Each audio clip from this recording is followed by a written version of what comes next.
اعوذ باللہ من الشیطان الرجیم بسم اللہ الرحمن الرحیم. په پروګرام د چمکني ټي وي روزیدار ماشومانو سره زم نعمت سبحان او نن د دې پروګرام موږ سره ملمري کیسر خان چې دا وی سي نیو کا داخل نائب ناظم دي هغه موږ سره دې پروګرام مشر ملمري او روزیدار ماشومانو کې نن موږ سره کم ماشوم چې دی دا غنوم عبد الله انعام دی چې د انعام استاد زوی دی او د سفید ګل ماستر نوسی دی.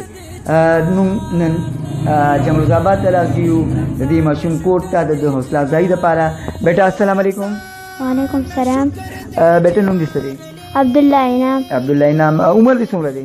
زما 11 کال. 10 کال عمر دی او سیم کې سره کې 3 کې. شاباش. عبدالله بچی موږ ته تاسو ته خواست کوو چې د قرآن پاک د آیاتونو نه څه آیاتونه تلاوت کړه. أعوذ بالله من الشيطان الرجيم بسم الله الرحمن الرحيم قل هو الله أحد الله الصمد لم يلد ولم يولد ولم يكن له كفوا أحد صدق الله العظيم. جزاک الله. کیسر خان ته خواست کوم چې د ماشوم ته دې ته ډالۍ پیش کړه.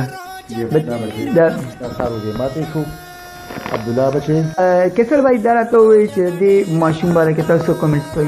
دا د مور پلار ډېر ښه تربیت وي چې بچي له ورکړي نو بچی چې په دې ګرش قدم اوس وخت نه لاړ شي نو به دا ټول عمر د هغه دپاره یو تحفه وي چې کله بچی خراب شي د مور پلار د وجې نه نو هغه لاس کینه دي په بچي باندې نو هغه بچی مخکې حرکت قدم نشي کولی.